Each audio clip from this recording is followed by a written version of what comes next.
Welcome to OT Lifehacker's first ever video. We are starting off with ways to strengthen the application for occupational therapy schooling today. So I'll be sharing different ways to gain diversity in experiences. Diversifying your experiences opens you more to what OT is all about, how it helps, and what occupational therapists do.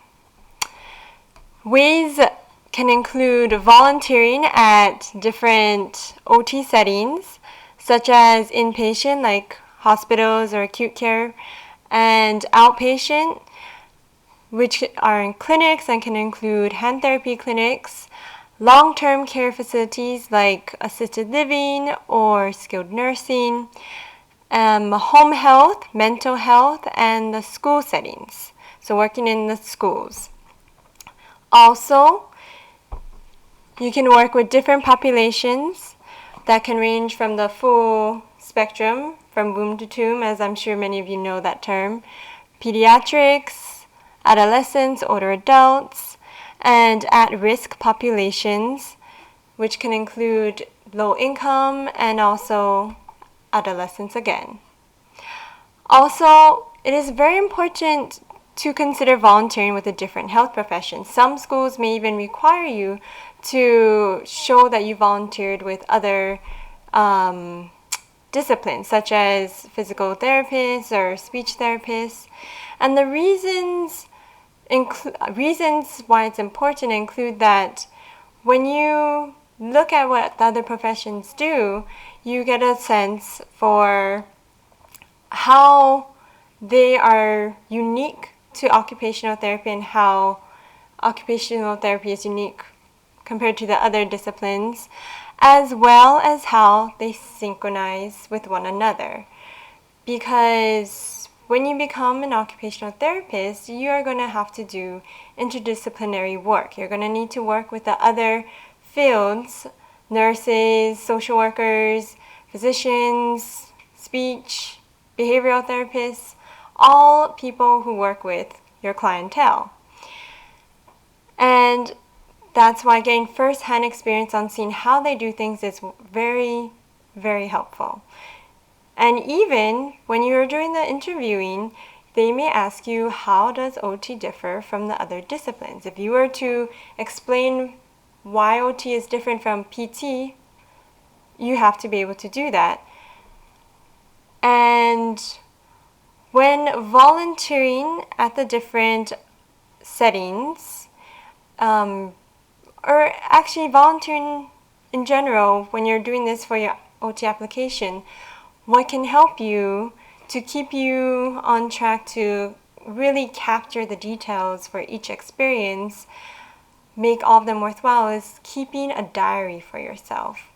So this, ideally, keeping a diary for every day, or if that's not doable, you can keep a diary of the key moments, key lessons that you learned, especially if you're working in the different settings. Help yourself understand what is unique about OT, what is unique about the different disciplines, how do they differ, and how do they work together. And also, especially if you are still pursuing your undergrad or have any chance to do research opportunities, I highly recommend you do so. In occupational therapy, it is evolving further towards evidence-based research. And so if you have a knowledge base of research from the get-go, then that can really help you in the program, whatever program you pursue, and also out in the field as a practitioner. And so, again, if you can find opportunities for research, whether it be like data gathering or synthesizing the literature or doing grant writing, that you can put that in your CV and discuss it in your interview, and those can be some of your shining points. Now, just to summarize everything, all of these experiences, volunteering in different settings, different populations, and with the different professions and doing research. All of this, again, making sure you have a record of what you've learned from these experiences will really help you as you're working on your application, because you can write down the key things you learned in your application, and also when it comes to interviewing, you can give those specific examples that will really help you to shine. And we can talk about this in a later video on how I organized all the different experiences I had so that I could best organize them in my application. And given that this is our first ever video and a new channel, if you like this video, please hit the like button.